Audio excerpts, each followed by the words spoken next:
kulanti wanaagsan assalaamu calaykum waraxmatullaahi wabarakaatu akhyaarta hawada nagala xiriidhay kusoo dhowaada tebintan tooska ah oo aan idinkaga soo tebinayo istuudiyaha telefishinka universal ee magaalada muqdisho barnaamijka gaarka ahna wuxuu maanta ku saabsan yahay hay-adda SOS oo ka shaqaysa arrimaha bini'aadanimada fadhigeeduna yahay Soomaaliya waxyaabaha ugu badan oo ay ka qabto arrimaha bulshada gaar ahaan kuwa bini'aadanimada xanaaneynta caruurta waxbarashada iyo caafimaadka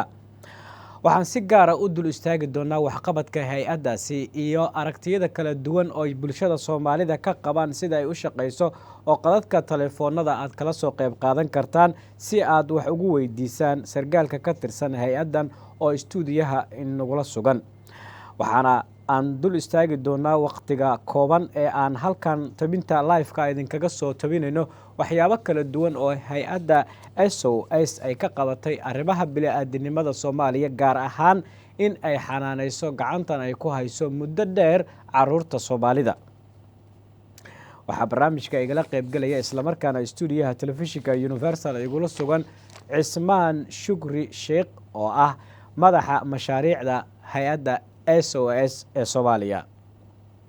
qadadka telefoonadana fursad ayaan idiin siin doonaa si aad markaasi su'aalihiina iyo waxyaabaha markaa aragtiyada ah ee la xiriira barnaamijkan tooska ah aad ugu soo dhiibataan fikradihiina marka hore waxaan soo dhaweynayaa Cismaan Shukri Sheekh oo ah madaxa mashaariicda hay-adda SOS oo inoo sharaxaya waxyaabaha markaasi hay-addu ay ka qabatay muddadii dheereed ay ka shaqeynaysay gudaha Soomaaliya Cismaan soo dhow aad iyo aad mahadsan tahay waxaan rabaa intaan wax qabashada gelin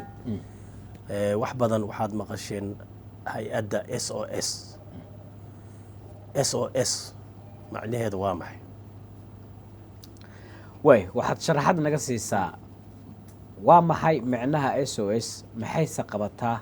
oo aad markaasi inoo sheegi kartaa hay-adda SOS ereyada SOS ereyga SOS wuxuu ka soo jeedaa ereya Latini oo la yiraahdo Socialis Societas oo micnaheeda markii la Soomaaliyeeya bulsho mas'uuliyad leh oo mas'uuliyadeeda qaado hay-adda SOS waa hay-ad caalami ah 136 wadan ka shaqeyso waxaa la aasaasay sanadkii 1949 dagaalkii adduunka oo labaad kadib waxaana laga bilaabay Yurub wadanka la yiraahdo Austria waxaa ka dambeeyay oo aasaasay nin Austrian ah oo la yiraahdo Herman Mayna markuu la kulmay caruur badan oo waaysi waalidkood oo dagaalkii waalidkood ku dhamaadeen Yurub markay dagaalkii ka baxeen ayuu caruurtaas u gurmaday isku dayay inuu wax la qabto fikirkiisii ayaa ku baahay adduunka oo dhan 136 wadanna maanta hay-adda SOS ee caalamiga ay ka shaqeysaa hay-adda SOS Soomaaliya waxaa laga bilaabay 1985 xarunteeda weyn oo ku taalo degmada Hiliwa magaalada Muqdisho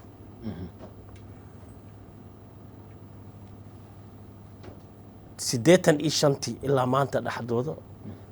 hal maalin shaqada SOS Soomaaliya may joogsanin caqabado badan iyo dhib badan oo la soo maray maxay qabataa aan degaynaa insha Allah waxay fulisaa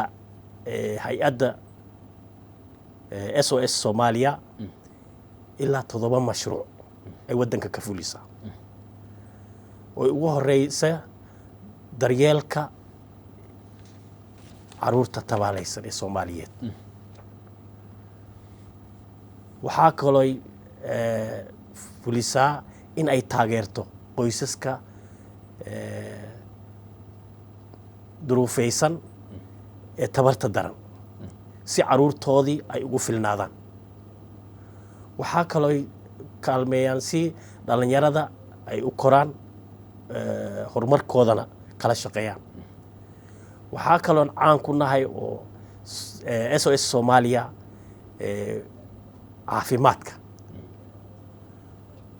caafimaadka ayaan ka shaqaynaa iyo gurmadka degdega. waxaan ku soo kordhinay sanadahan dambo shaqo abuur loo samaynayo dhallinyarada Soomaaliyeed.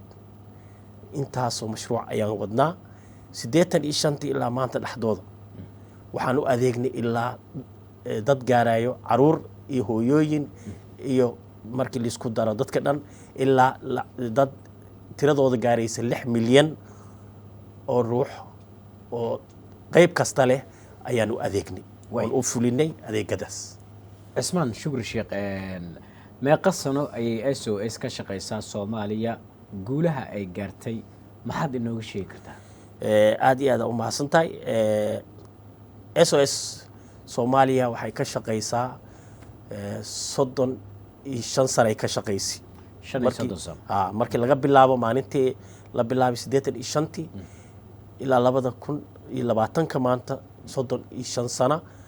ayaa noo dhammaatay. hal maalinna ma istaagin shaqadeedii. waxaan ka shaqaynaa intaan kuu sheegin waxa aan qabanay iyo guulaheennii. waxaan ka shaqaynaa gobolka Banaadir, gobolka Baay iyo gobolka Bakool oo ku yeelo goboladan koonfurta iyo bartamaha. waxaa kaloon ka shaqaynaa waqooyiga sida Hargeysa, Sheekh iyo Berbera ayaan ka shaqaynaa. maxaa caqabado ah oo aad la kulanteen intii aad shaqaynayseen? caqabado badan ayaan la kulannay. waxaan la qaybsannay caqabadaha aan la kulannay ummadda Soomaaliyeed maadaama aan ku iri hal maalin kamaan bixin. intii maamul ah oo soo martay waddanka ka bilaabat 85 oo dowladdii intay dhicin ilaa iyo maanta oo dowladda federaalka ay ka shaqayso waddanka. maamul kastoo la soo maro waan joognay waddanka. wixii caqabado ay ummadda soo qabsanayay ayaan na qabsaday. waxaa noogu weynay in caruurta tuulada caruurta Soomaaliya ku taalla Hiliwaa oo caruur 120 canug ku jireen inaan la qaxnay oon kula qaxnay magaalada daafaheeda ilaa 4 jeer. waa ogtahay caruur tabaalaysan oo meel ku jiray lala qaxayo culayska ay leedahay 120 canug hal qoys qaxidiisa maaragtay culayska. waxaan u qaxnay dhowr goobood. waxaan mar u soo qaxnay Shibis, mar waxaan u qaxnay Madiina, mar waxaan u qaxnay Garas Baaley, mar Ceelashaan u qaxnay. markii dhinacaas haddana maaragtay culayska saarmay waxaan haddana u soo qaxnay magaalada dhexdeeda. ka bilaabata 2008 ilaa iyo 2012 muddo 4 jeer aan qaxnay. markii dambe oo meesha ku noqonay caqabada kale weyn oo la qabsaday waxaa waaye markii dagaaladii dhacayeen in xaruntii goob dagaal ay noqotay burbur badan soo gaaray dadna noogu dhinteen. meeshiina muddo goob ciidan ay noqotay. marka intaas ayaan ka xasuustaa. dad badanaa nooga dhintay meesha, dad Soomaali fara badan iyo dad ajnabi oo markaas ida ka shaqaynayay. halkaasna bilowgii way ku dhinteen. sidaasoy tahay hal maalin ma joogsanin adeegii. meeshan u qaxnaba adeegyada waa geynayn sida waxbarashada, iskoolada waxbarashada, caafimaadka, caruurtii oon qoysaskoodii iyo gabdhihii iyo hooyooyinkii hayay la qaxinayni. mashruuc ma joogsanin, horii u socday ilaa iyo maanta. waayahay, ma jiraa marka xaalado idinku qasbay in aad shaqada joojisaan? wallaahi xaalado adag waa soo marnay laakiin marna ma joogsanin shaqada waa og tahay xaaladda uga adag waxaa waaye dad markuu kaa dhinto soomaalidana waa og tahay hadda sidii muddadanba markii dhib dhaco dhibkii horyaa looga sii gudbaa sidii ummadda ay u dhaqanaysaan ula dhaqanay wixii nagu imaado waa la aqbalay waa laga gudbayay hawshii iyo adeegii ummaddana waa loo waday annagoo aad u sukaashanayno bulshada dhinacyaheeda kala duwan oo taageero badan ka helayn waaya SOS maxanaanaynta caruurta iyo barbaarinta ilmaha aan waalidka lahayn ayay ka shaqaysaa mise mashaariic kale ayaa jira oo ay fuliso sida aad haddaba sheegtay SOS shaqada gundhiga u ah waa in ay daryeesho caruurta waysay fursad u waysay inay la noolaadaan waalidkood dhowr duruufaa keeni karo caruurtii oo agoontooda keeni karto caruurtii oo laga qaxa sidaad og tahay ummadeenna waa qaxday waa la tahriibay caruurtii guryihii fadhiya looga tagaya qaar baa agoontoobay qaar baa canugii markii qofku wax siiyo waaye ama culays qabsado meel isbitaal ama meel ugu tagaayo wixii caruur oo fursad u wayso in ay waalidkood la noolaadaan ayaan u samaynaa qoys bedel leh hooyo koriso caruur u la kolo gurigiisa uu yidhaha gurigaana waa yidhaahdo iyo tuulo uu ku noolaado ayaan u samaynaa ilaa uu canugii ka koro dhalinyaro ka noqdo waxbarashuu helaa iyo caafimaadkiisuu helaa kadib ilaa jaamacad ayaa la siiyaa taas gundhigay noo tahay daryeelka caruurta waysay inay la noolaadaan fursad u waayay inay la noolaadaan waalidkood waxaa nooga xeeran marka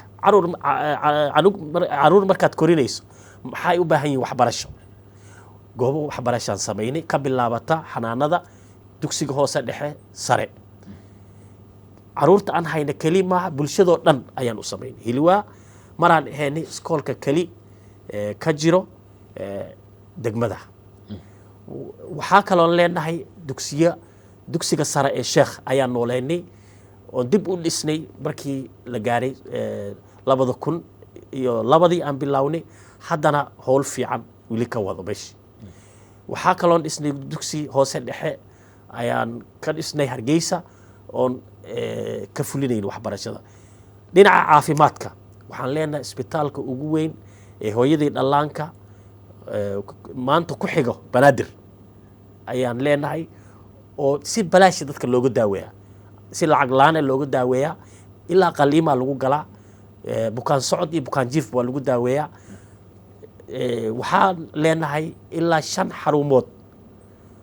oo xarumo isbitaal aan wadanka ku leenahay waxay ku yeelaan Muqdisho Afgoy corridor oo hadda dad badan ay u qaxeen inta u dhaxayso Afgoy iyo Xamar u dhaxayso Baydhaba xarun waxaan ku leenahay caafimaad xudur xarun caafimaad aan ku leenahay mid kale aan ku leenahay Hargeysa laakiin waa xirantay markii horumarka uu ziyaadiyay magaaladii marka xarumaha caafimaadna waa leenahay intaas waxaa garab socda xarumaha caafimaadka quudintii iyo gurmadka degdeg ah dadka laciifka iyo haddii ay imaado xaalad degdeg oo ibn aadnimo oo dadkii ama fatahaadaha imaadeen abaaraha imaadeen roobab migeegaha imaadeen dad qaxa noqoto intaas waa loo fidiyaa way hagaag daawadayaal weli waxaan ku guda jirnaa tabinta tooska ah oo si toos ah idinkaga imaanaysa stuudiyaha telefishinka Universal ee magaalada Muqdisho waxaana maanta aan ka hadlaynaa mashaariicda iyo howlaha kala duwan oo ay qabato hay'adda SOS Soomaaliya hay'adda tuulooyinka caruurta ee SOS waxaana markaa marti inoo ah madaxa mashaariicda hay'addaasi Cismaan Shukri Sheekadad hadda nagu soo birtay waxaan tabintan tooska ah aad kala qayb qaadan kartaa fikirkaaga iyo su'aalo weydiinta sarkaalkan ka tirsan hay'adda SOS oo aad su'aalaha markaasi la xiriira in hay'addan ay ka qabato waxyaabaha arrimaha bini'aadanimada sida xanaanaynta caruurta waxbarashada iyo caafimaadka iyo howlo kale oo ay fuliso aad su-aalo arrintaasi ku saabsan kusoo weydiin kartaa qadka telefoonada shaashada ku qoran oo aad markaa nalaga soo xiriiri karto stuudiyaha universal magaalada muqdisho. haddaad hadda nagu soo biirtayna waxa aan ka hadlaynaa howlaha kala duwan oo ay qabato hay-adda SOS Soomaaliya oo tan iyo 1985 ka howlgalaysay Soomaaliya isla markaana ka howlgashay guud ahaan caalamka 166 dal oo caalamka ah waxaana la aasaasay waqtigii 1949kii taariikhda caalamka. waxa ay hay-addaasi si weyn markaa wax badan ugu qabatay wadanka Soomaaliya. waxa ay xanaaneysaa caruur Soomaaliyeed oo daryeelo caafimaad, waxbarasho iyo horumaro kale oo dhanka nolosha aba gaaray muddadii wadanka uu ku jiray burburka. waxyaabaha lagu xasuusto hay-addan waxaa ka mid ah inay bixiso howl caafimaad oo bilaash ah oo ay ka qabato cisbitaalka weyn ee SOS ee ku yaala magaalada Muqdisho, gaar ahaan degmada Hilwa. dunida caalamka waxa ay ku soo biirtay hay-addan oo la aasaasay 1949kii 136 dalna waa ay ka howlgashaa oo ay Soomaaliya ku jirto, iyadoona Soomaaliya ay ka howlbilowday 85tii waqti hadda dhowr sano laga joogo. marka waxaan barnaamijkan tabinta tooska ahna nagala qaybgalaya oo su-aalaha aad soo weydiin kartaan madaxa mashaariicda hay-adda SOS Soomaaliya Cismaan Shukri Sheekh. haddaad hadda nagu soo birtay hordhaca iyo waxyaabaha barnaamijka gugudhiga u ah waa inta aan idiin soo sheegnay. dib ayaan ugu noqon doonaa su-aalaha iyo martida barnaamijka. Cismaan, guulaha ugu waaweyn ee SOS ay gaadhay maxaa ka mid ah? guulaha aan gaarnay sidaa og tahay wadankii markuu burburay waxaa ka baxay dantii guud, xarumihii lagu bixinayo o dhan ka baxay meeshii. waxbarashadayaa ka baxday, waxaa ka baxay xarumihii caafimaada xirmeen ama culays maaragtay fuulay. caruurtii iyo dadkii ayaa culays badan gaaray. waxaa dhacday dadkii hataa xarumihii isbitaalka ka shaqaynaya in la waayay. waxaan guulo ka gaarnay in aan joogtaynay 35 sano inaan bixinno adeega caafimaadka hooyada iyo dhallaanka iyo wadinto maaragtay caruurta. Cismaan Shukri, waa mahadsan tahay. dhinaca telefoonada dadweynaha hadda qadka soo galay islamarkaana doonaya inay wax ka weydiiyaan sida ay u shaqayso SOS Soomaaliya iyo waxyaabaha dalka ay ka qabato ayaan rabnaa inaan wax ka markaasi soo gudbino telefoonada markaa dadka shaashada ka soo helay nambarka oo markaasi doonaya inay barnaamij ka qayb galaan. walaalkay soo dhaw. assalaamu calaykum. وعليكم السلام walaalkay. magacaaga iyo halkaad joogto? magacayga xasan nuur qare, waxaan joogaa Madiina. waayahay, maxaad weydiinaysaa madaxa mashaariicda hay-adda SOS oo barnaamijka nagala qayb galaya? marka hore walaalkay waa mahadsantahay adiga TV-ga Universal. madaxa maalgashiga hay-adda SOS Cismaan Shukri, asigana waan salaamayaa. marka waxaan rabaa su-aal inaan weydiiyo. soo daa. sayma maqasho walaal? si wanaagsan. marka Cismaan Shukri waxaan weydiinaa, shaqo la-aan aada u baahsan ayaa dalka ka jirta. sidee dhalinyarada ugu caawisaan inay caqabadahaasi oo shaqo la-aanta ka gudbaan?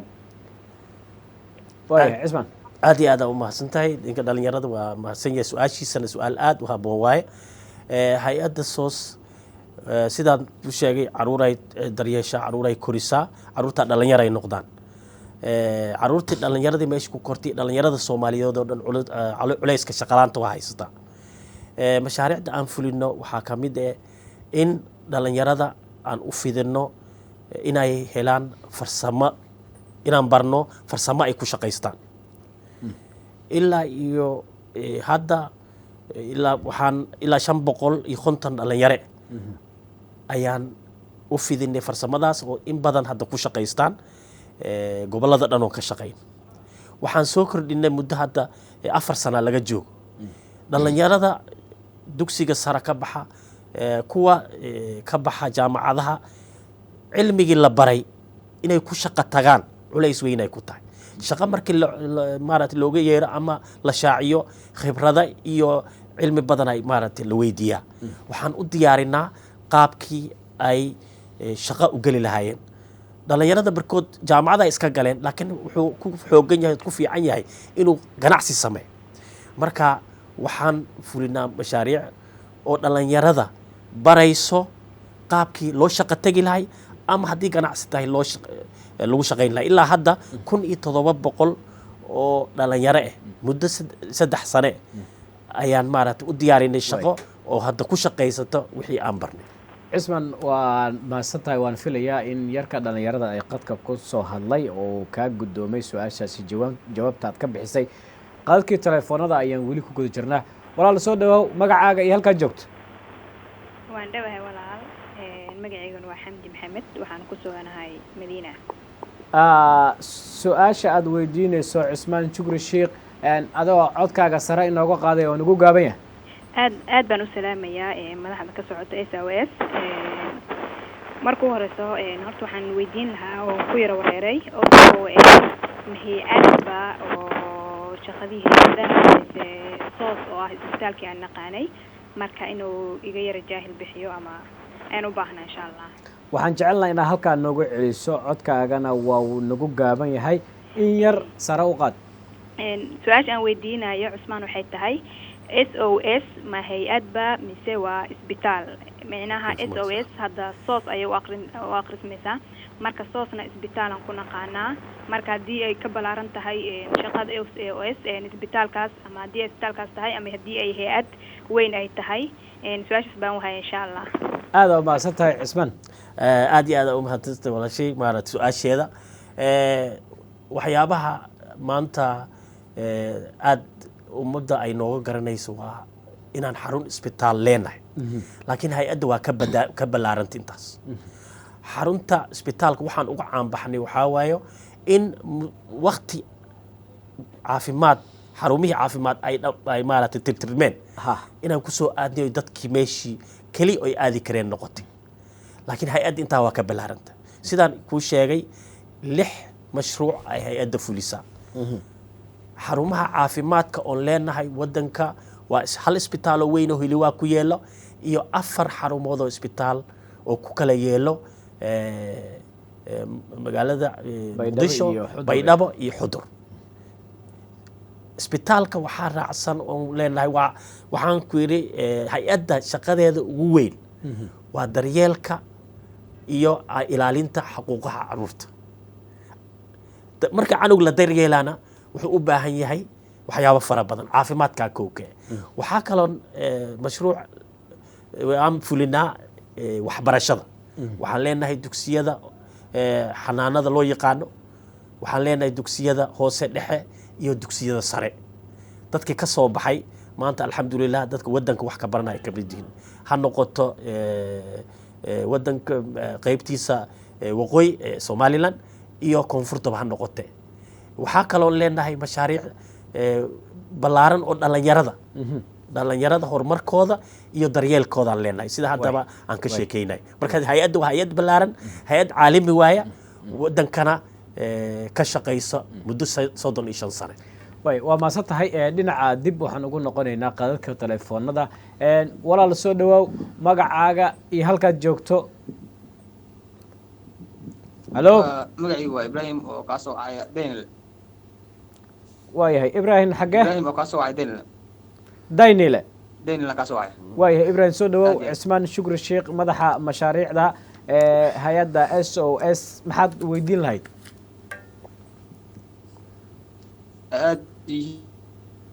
aha waa laba su-aal ayaan wataa sida dadka ugu shaqeeyana waa ugu mahad celinayaa su-aasha koowaad waxay tahay gudoomiye ma la isdhihi karaa xarumaha hadda idin furan waxa waaye waa ku fulan yihiin ma la isdhihi karaa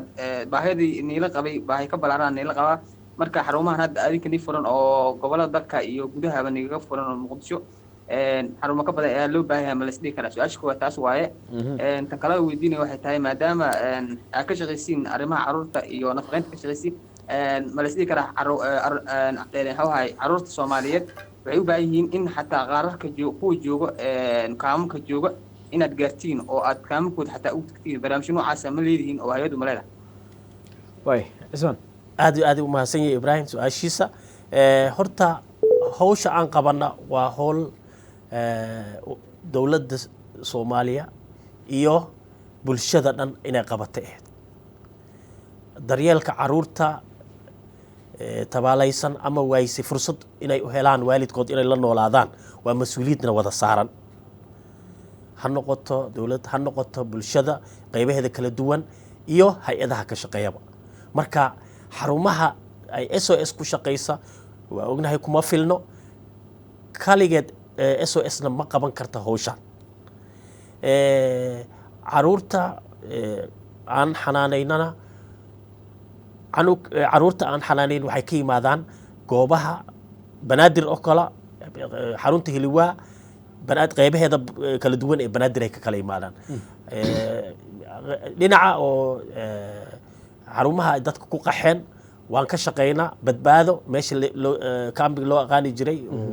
oo kow dadka ay ku soo qaxeen xarun waxaan leenahay isbitaal aan ku leenahay hadda garas baaley xarun isbitaal aan ku leenahay oo hadda ku kordhinay qaybta oo dhalmada ku kordhinay xaawo cabdi mar dhow waxaan hadda rajaynaynaa inaan ka bilowno xarun isbitaal sida oo kale baydhabo xarumaha aan ka shaqeyno xoogga waxaan saarnaa caruurta iyo qoysaska tabaalaysan ku qaxay waddanka dhexdiisa cismaan waa mahadsan tahay telefoonada ayaa aada u badan oo dadka doonaya maanta inay ka faa'iidaystaan fursadda barnaamijkan tebinta tooska ee telefishinka universal uu sameynaya ayna ka qayb galayso hay-adda SOS madaxdeeda mashaariicda ayaa waxa ay soo galayaan qadadka telefoonada walaal soo dhawaaw magacaaga iyo goobtaad joogto asalaamu calaykum marka hore waa idin salaamaya dhammaantiin adiga garaan cabdiqaadir okay cabdicasiis okay dhammaan shaqaalaha universal qaybtiisa muqdisho sidoo kale waxaan ayagana salaamayaa maamulka isbitaalka hooyada iyo dhallaanka soos maamulkiisa gaaraan kuwa ninka kula fadhiya aniga shakhsiyan abaal weyn ayaan u hayaa isbitaalka hooyada iyo dhallaanka soos magacaygana waa maxamed xuseen cilmi waxaan ku sugannahay magaalada Nyköping oo ku taalla gobolka Sörmland ee dalka Sweden waayahay marka lama soo koobi karo isbitaalka hooyada iyo dhallaanka soos waxa uu soo maray marxalad adag xilli waddanka aad marxaladiisa waayahay su-aashaadana hore u gal waxaan ka hadlaynay guud ahaan howlaha ay qabato SOS Soomaaliya oo uu isbitaalkaba qayb ka yahay runtii isbitaalka howlo badan ayuu qabtaa aniga hadda ma doonaya su-aashayda hal su-aal keliya un baan weydii lahaa balse waxaan rabaa inta aniga horta uu igu leeyahay inaan ka hadlo xilli waddanka ii sheeg sagaashameeyadii ilaa iyo 2000 ilaa 2010kii ugu yaraan horta 4 caruuraha igu dhalatay isbitaalka hooyada iyo dhallaanka soos sidoo kale waxay ahayd meesha keliya oo laga helo daawada tayada leh oo markii caruurta ay xanuunsato meesha loo doonto ayay ahayd ayadoo markaad tagto farmashiyaasha kale ama isbitaalada kale daawooyinkooda ay wax taya aysan lahayn jirin marka waa aad ayaan ugu maaragtay ugu hambalyeynaya runtii waxaan u gartay inaad bogaadinayso islamarkaana aada u hambalyeynayso waxyaabihii kala duwanaa oo ay hay-adda ka qabatay waddanka oo aad markaasi aad ka mid ahayd dadkii ka faa'iidaystay adeegyada caafimaadka su-aal haddaad qabto ama talo sida su-aasha waxaan weydii lahaa isbitaalka hooyadii dhallaanka soos wuxuu lahaa qayb dadka aan caruurta aan waalideynta lahayn ay looga faa'iidaysto amaba qayb sida uu horeba u sheegay waalidka booskiisa u buuxiya qaybta village-ka laba dhinac waa iska soo horjeedo meesha caruurta daawada iyo meesha dhallaanka maana qaybta soke oo dhinaca dhinacan soke hurwaa soo xigta ayay ahayd ogaantay xilliyadaasi caruur badan oo ka faa'iidaysato xataa ayagoo qaangaaray oo qaarkood dibadaha nala joogaan ayaa jira waxaa marar badan aan ka daawanaa magaalada muqdisho ilmo sidoo kale lasoo tuuray oo maaragtay isaga dayacan oo jiifa wadooyinka koola dhuuq noqday waalid la-aan ay meesha ku haysto habeenkii bannaanada qabowgaas wehel u ah baakada iyo maaragtay meelo aan munaasabayn jiifa marka ma laga yaabaa carruurtaasi inaad fursad siisaan ama meesha haddii aad awood u leedihiin inaad ka soo qaadaan oo kuwaasina derbi jiifkaan aad uga faa'iidaystaan su-aashayda middaa wey ma faham waa mahadsantahay cismaan shukri aada u mahadsan tahay maxamed xuseen horta aad iyo aada u mahadsan tahay waa bogaadintaada waan kaa qaadanay waan ku faraxsannahay nolosha qof kastoo soomaali ah inaan taabanay qoys kasta waxaan nahay magac qoys kasta laga helo waxaa u sabab caruurta dhan oo badi waddanka waktiga adkaay halkaas ay ku dhasheen waxaan rabaa inaan kaa saxo hay-adda waa hay-adda soos soomaaliya isbitaalka hooyada iyo dhallaankana waa mashruuc ka mid ee mashaariicda aan qabanno dhinaca daryeelka caruurta sidaa og tahay ood haddaba u garanayso xarun waxaan leenahay caruurta lagu koriyo khaasatan kuwii waayey in fursad ay u yeeshaan inay waalidkood la noolaadaan xarunta waxay u dhisan tahay si qoys qoys kasta 8 ilaa 10 caruur ah ku nool gabar Soomaaliyeed oo ayaa hooyo u ah iyo gabar kale oo kaalmayso halkaas caruurta ku koriyaan marka 12 qoys waaya waxa ay qaadaan 120 canug markiiba markii 14 sano gaaraan caruurtaasna dhalinyarnimo ay u gudbaan oo guriga ay ka gudbaan saa og tahay ilmaha islama dhalanin wixii isla dhashay waa hal iyo labo oo isla koraayo meeshii markay qaangaaraan 13 gaaraanna dhalinyarnimo ay u gudbaan oo waxa loo gudbiyaa booskina waa la sii buuxiyaa marka 120 kaas ka badan xaruntaad qaadi ma hayso waxaan soo kordhinay marka mashruuc lagu haddii canugi noola keeno boos u wayno ummadda Soomaaliyeed oo degan meesha canuga laga keenay ayaan la cuskanaa qof koriyo oo annakana aan maaragtay kabno su-aashiisa jawaabta uu ka filayo waxay tahay caruur wuxuu ku yiraahday oo dayacan oo Soomaaliyeed oo paakadaha dul seexda jidadka seexda balwaduhuna leh ayaa jira uu leeyahay oo u baahan mustaqbal iyo daryeel maxaa qorshe idinkaga aadan uu leeyahay adoo soo koobay hadda caruur darbi jiif ah target nooma ah waxaa target noo ah caruurta khaasatan ilmahan qabanana waxay u dhaxeeyaan markay dhashaan ilaa iyo 6 sano gudahood intay ku jiraan markay cunuga dhashay ilaa 6 sano dhaxdood wixii ka weyn waxaan la kaashanaa wixii kale wixii dhalinyaro noqdana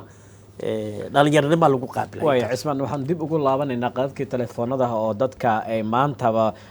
ay si weyn uga soo qayb qaadanayaan barnaamijka tibinta tooska aan kaga hadlayno amuuraha kala duwan ee hay'adda SOS Soomaaliya qabato tan iyo markii waqtiga ay ka howl bilowday muddo hadda laga joogo 35 sanana Soomaaliya ka howlgalayso ilaa iyo 85 160 iyo 136 ay ka mid tahay kuwa ay ka howlgasho qadka telefoonka hadda qofka soo galay salaamu calaykum walaal soo dhaw وعليكم السلام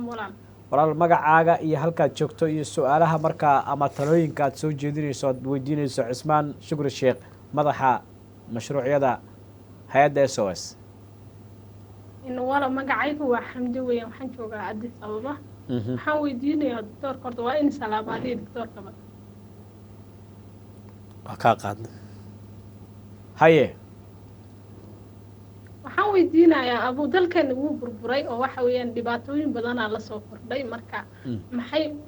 uga qorshaysan ciyaalka darbijiifka ama ayakii waalidkood kala tageen oo sidoo kale darbiyada jooga ama iska nool ayaka nolol adag ku nool maxaa uga qorshaysan su-aasha kale aan weydiinayaa waxay tahay hadda isbitaalka dhallaankii hooyada ma dhacaysaa in si casriya loo qarabeeyo oo intaa in leeg ay sii dhaafto oo Soomaaliya ay tayo ku yeelato waayahay xamda aada u mahadsan tahay cismaan su-aalahaasna soo koob horena in tan lagu weydiiyo waa jeclahay tan caruurta kuma noqonayo horeyaan uga hadlay laakiin dhinaca isbitaalka dib baan u dhisnay 2019 dib baa loo dhisay qalab casrina waa la geeyey laakiin intuu yahay kama ballaarinin waxaa u sabab insha allah gadaal baan ka hadli doonaa sidee lagu wadaa hay-addan maxayna maarad ku socotaa iskaashay u baahan tahay hal hay-ad ummadda baahideeda ma dabooli karto sidaas ayaan taasna ku jawaabi lahay waayahay anigana kuwigii su-aalahayga ayaan sii wataa cismaan shukri sheekh imisa wadan ayay ka shaqaysaa hay-adda SOS muxuuse yahay hadafkeeda aad iyo aada u mahadsan tahay hay-adda SOS sidaan horey kuugu sheegay 136 wadan ayay ka shaqaysaa oo wadankeena uu ku jiro hadafka ugu weyn SOS waxaa waayo in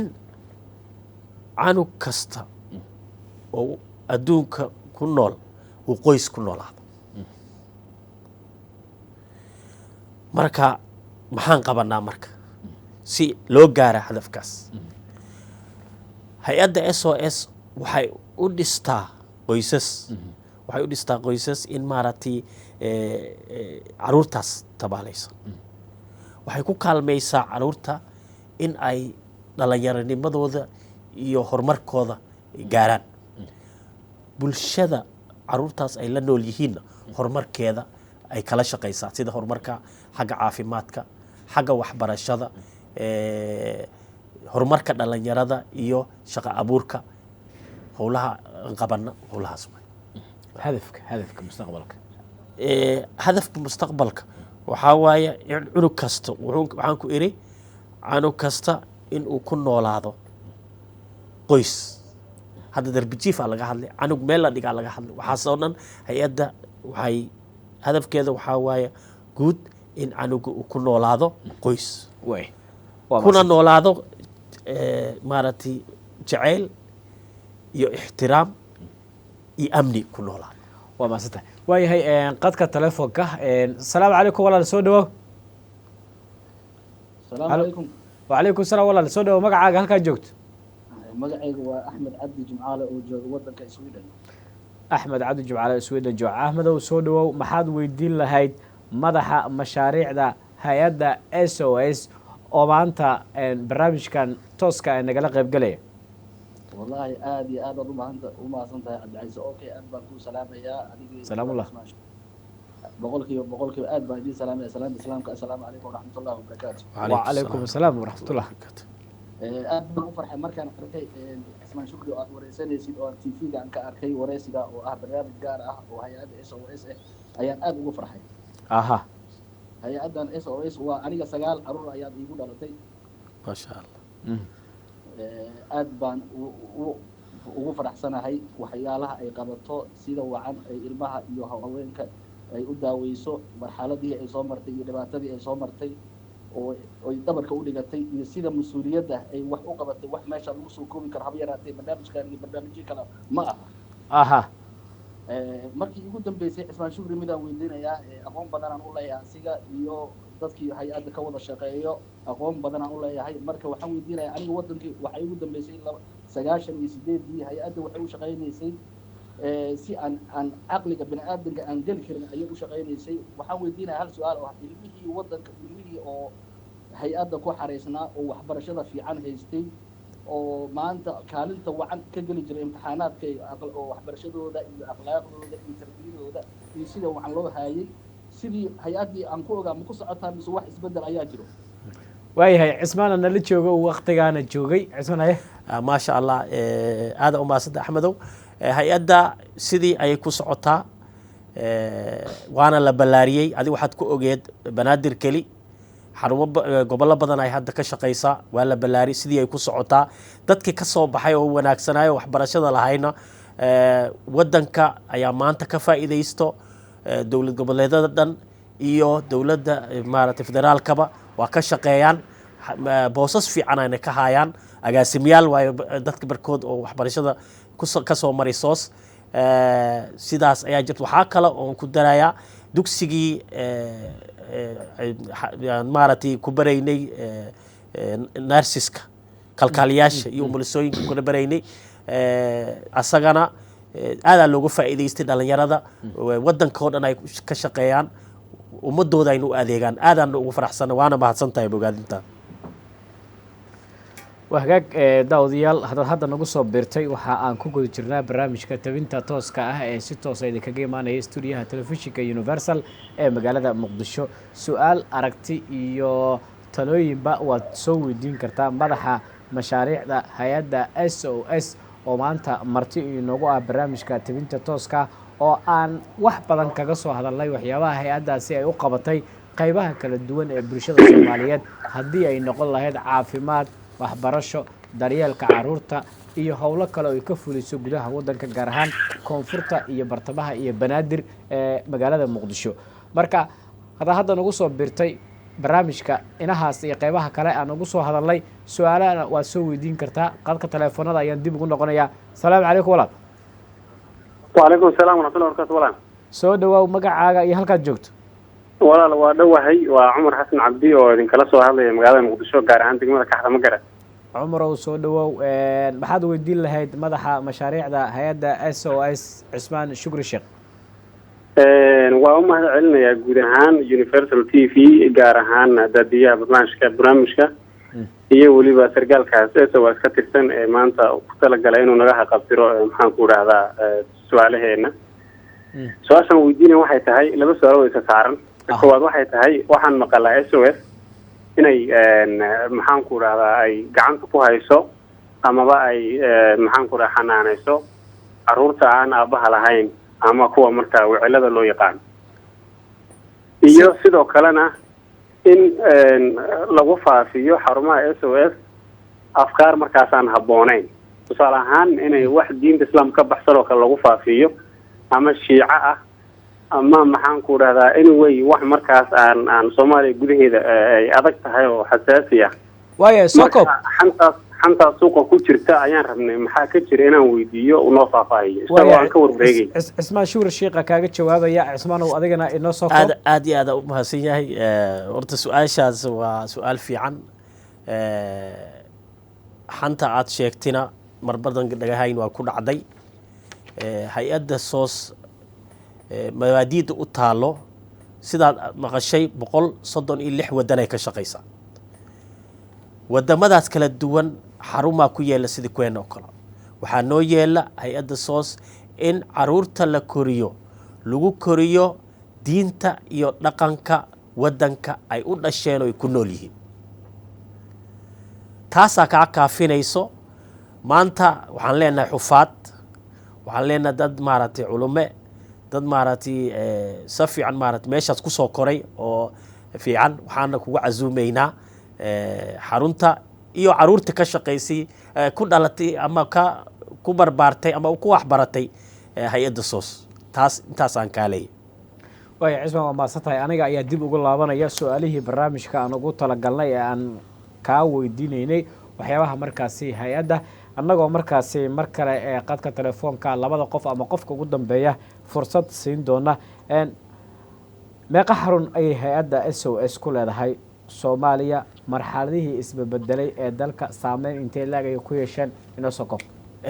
xarumaha aan ku leenahay SOS horta SOS hay'adda SOS waxay ka mar kasta u tilaabo qaadaysa inay ka jawaabto baahida bulshada khaasatan caruurta iyo hooyooyinka xarumaha aan leenahay waxaan xarun weyn ku leenahay oo isbitaalka weyn oo caanka ku yeela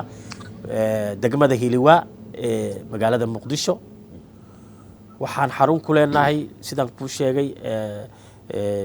kaamkii la dhihi jiray badbaado oo ku yeelo Dharkeenley waxaan xarun ku leenahay Garas Baaley meesha kilometer 15 meesha la yiraahdo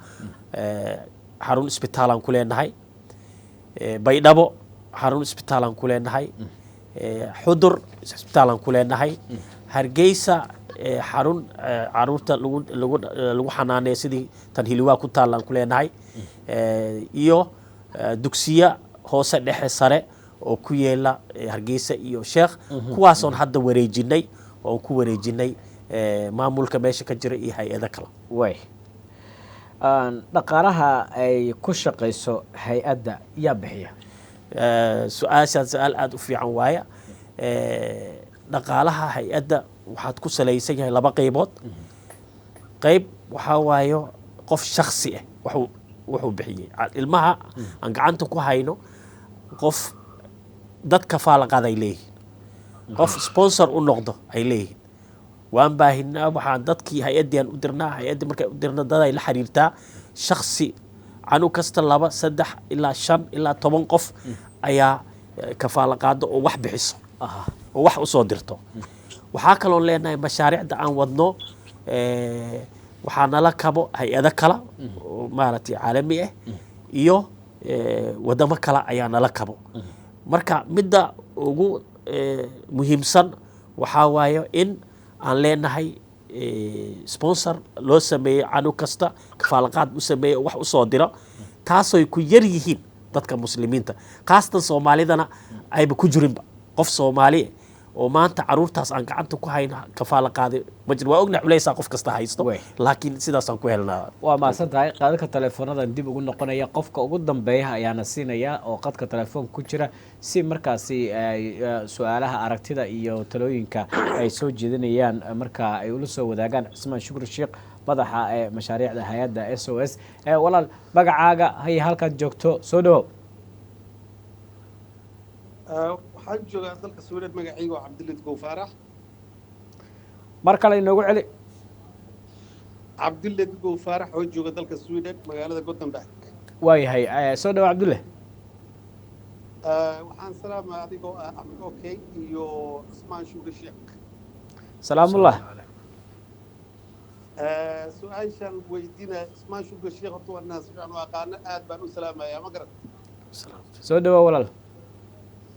su-aashaan weydiinaya waxay tahay qaabkay ku qaataan ilmaha ku jiro xarunta SOS, kriteria ay ku qaataan markay ay ilmaha ka mid noqonayaan, ilmaha meesha joogo maxay ku qaataan oo shuruudaha ay ku qaataan. haye su-aasha labaad oo weydiinaya waxaa waa cunugii xanaanadaas joogo hadduu qaangaaro maxay u qabtaan si uu bulshada ugu mid noqdo. aad u mahadsan. waa su-aalo muhiim ah. cismaan haye. maasha allah, aad u mahadsan yahay. maxaa lagu qaataa oo sharuude? waxaan xarunta waxay qabataa caruurta fursad u weysay inay la noolaadaan oy koriyaan waalidkood. caruurtana waxaa noo keena ama soo tilmaamo bulshada, ha noqota dadka culummada ah, isbitaalada dadka ka shaqeeya, xarumaha booliista iyo dadka bulshada dhexdiisa ah. wixii culays oy arkaan oy qaadi waayaan ay nala soo aadaan oo yidhaahdaan culayskaanaa jiro, qofkan waalidkii hadda waxaa dhacday caruurta barkood dagaaladii markay dhaceen ku laadeen waxaa looga cararay guryihii.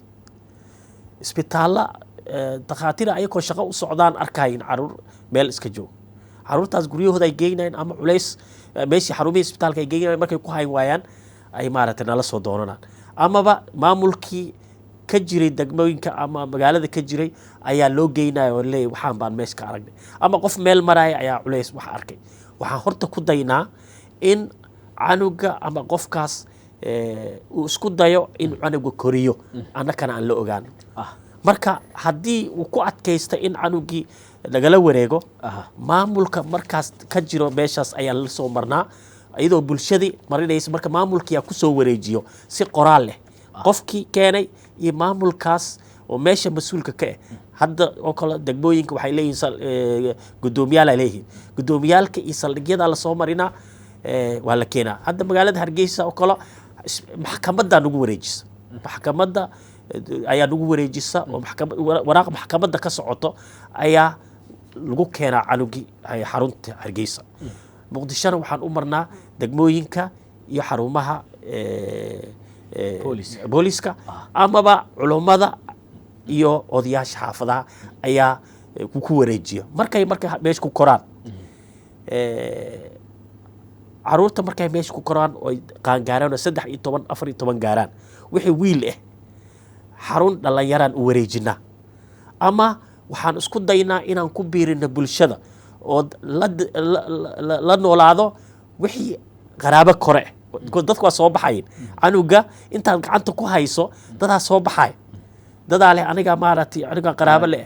marka si tartiib ayaa loogu wareejinayaa adoo cunugina faraha loogu qaadaynin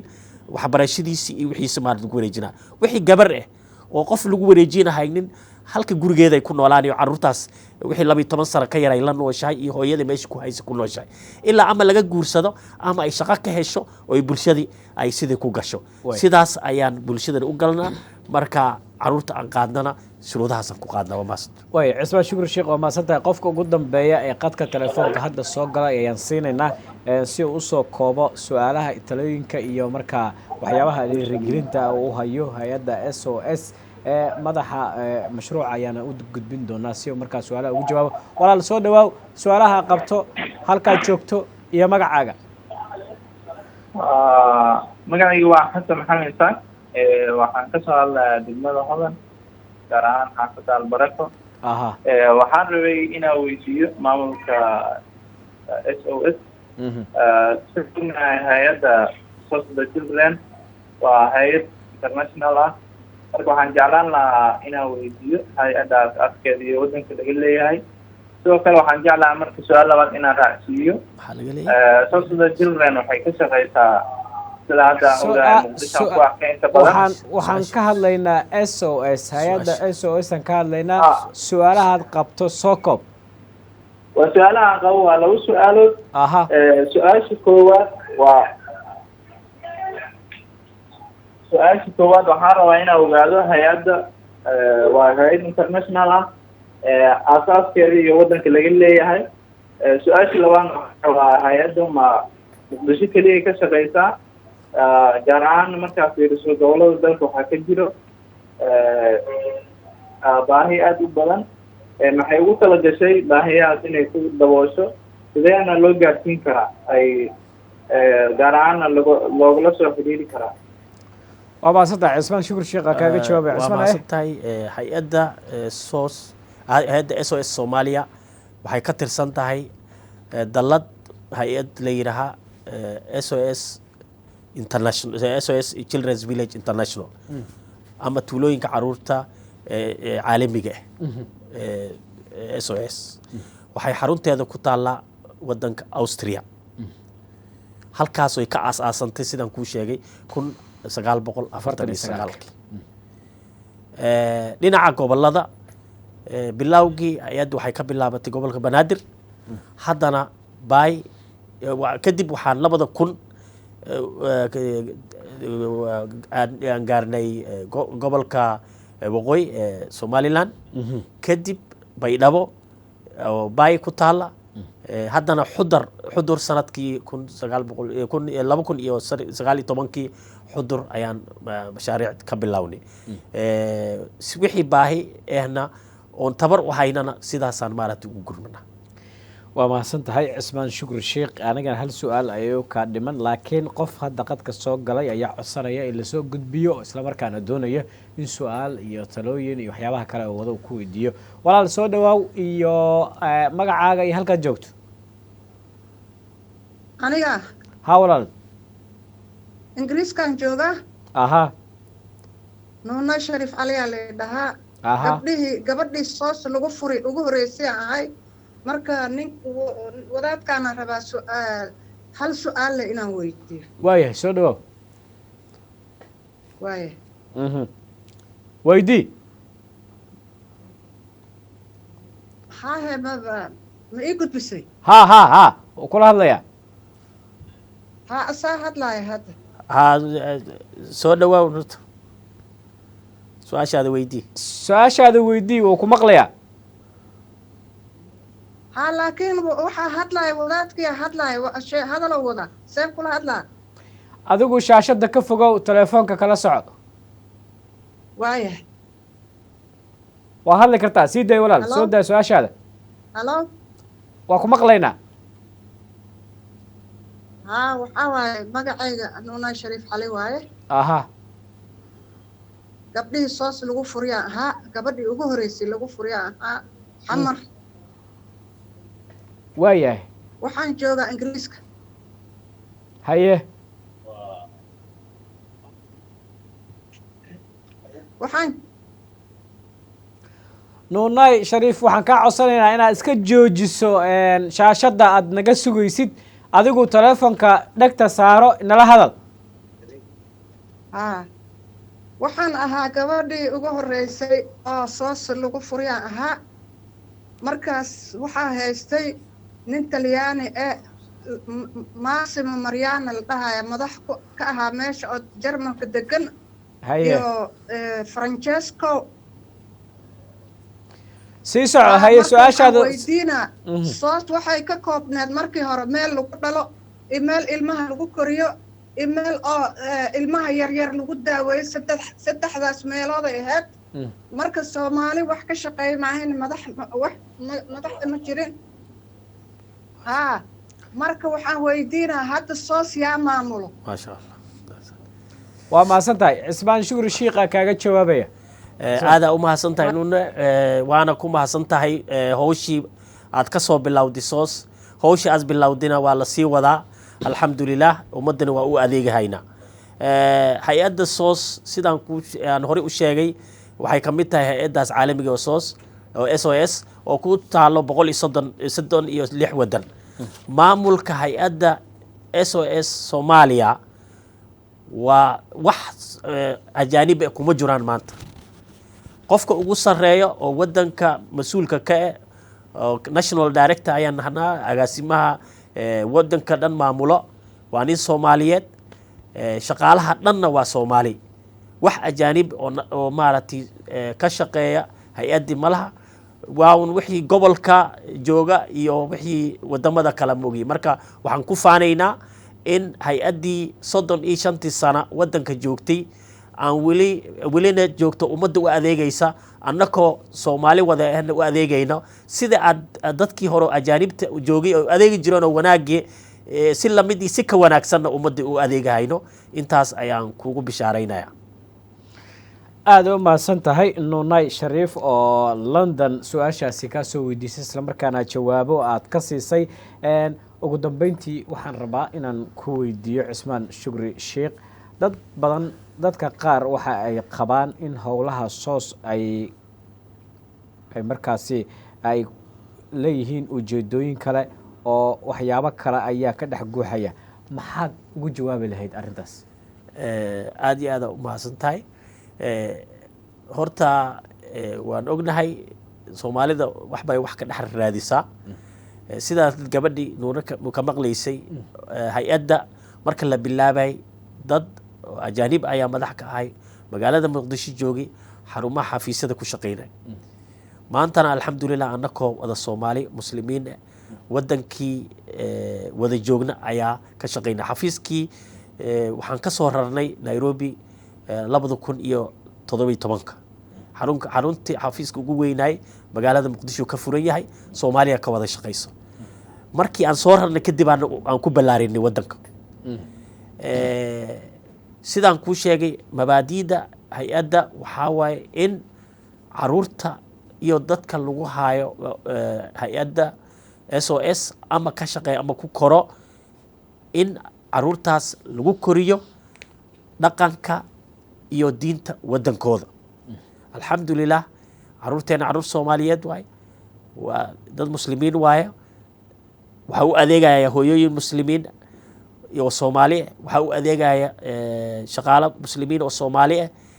wax meeshii laga diiday mala waxaana aad ugu codsanayaa inay soo noqdaan waxaan ku sheegayaa caruurta meeshii ka koray oo weynaaday oo maanta shaqeynaya waxa soo noqonaya waalidiintood waxaan midaynhaynaa ayakii waalidiintoodan midaynhaynaa ummadii ay galeen gabdhihii waa la guursaday wiilashii waa guursadeen ummadaan ay ka mid yihiin marka wax qarsoon oo SOS aan u qarinayno malaha waxa kali oo qarsoon oo arkaysi waxa waaye lacagtii meeshii lagu waday ayaa ka imaanayso qof aan muslim ahayn dibadaas nooga imaadaysa wadamada laga asaasay ka imaadayso waxaana u siinaynaa fursad ummadda Soomaaliyeed inay wax ku soo darsadaan caruurtaas iyo mashaariicdaas ummadda loo fulinayo waxa lagu wado inay kusoo darsadaan. marka waxa keliya oo soomaalida aan ka imaanayni waa dhaqaalihii ee dhaqaalaha kusoo darsanto ummadda si aan wax ugu yeelano biri ilaahay hortiisana aan ugu xisaabsanno. waxaana codsanaynaa in xafiisyadeena aad imaadiin. waxaad ku yeelaa xafiiskeena number 4 in xaruntii la tago, xarumihii la tago gobolada dhan aan ku yeelnaa xafiis waxaan ku leenahay Hargeysa, xafiis waxaan ku leenahay Muqdisho. xarumada dhan waa ka shaqeynaa in la imaado lala sheekaysto. waxaad ogaataa waxaad nagula tuhmaa oo ama maaragtay laleeyahay maxay hadaf oy wadataa haddaan la baarin ood adi imaadin adoon ogeyn ay ku saamayni. marka waxaa fiican waxa aad ka cabsanay ood ama maaragtay tuhumayso inaad imaadood baartood naga ogaato. culummo badanaa isla shaqaynaa, culummo badanaa maaragtay nagu xiran oon kala tashanaa wixii maaragtay diiniyan intaas ayaan su-aashaada kaa dhihi lahay. aad iyo aad buu mahadsan yahay madaxa mashaariicda hay-adda SOS, hay-adda tuulooyinka caruurta ee SOS Soomaaliya oo sanadkii 1985 wadanka ka howl bilowday 35 sanana ka shaqeynaysa gudaha Soomaaliya, guud ahaan caalamkana ka howlgasha 136 dal. waxaana la aasaasay hay-adda caalamka laga hirgeliyey 1949. waxa ay tahay hay-ad fac weyn oo ka mid ah hay-adaha markaasi bulshada Soomaalida wax badan ka soo qabtay baahiyooyinkada xilligii wadanka cararka iyo kala guurka uu ku jiray. sida dadka badan ay maanta ka dhawaajeen ay ka faa'iideysteen adeegyada kala duwan oo ugu horeeyaan caafimaadka, xanaanada caruurta, waxbarashada iyo amuuro kale oo markaasi bulshada lagu caawiyo. waxaa barnaamijka marti inoogu ahaa oo su'aalaha, talooyinka iyo waxyaabaha bulshada ay hay-adda markaasi weydiinayeen ka jawaabayay madaxa mashaariicda hay-adda SOS Cusmaan Shukri Sheekh oo barnaamijka igala qaybgelayay tabintan tooska ahayd muddada saacadaha ay halkan aan idinkala soo hadlaynay. guud ahaan daawadayaal intaa ayaan ku joojinaynaa barnaamijka. tan iyo kulanti dambe, nabadgelyo.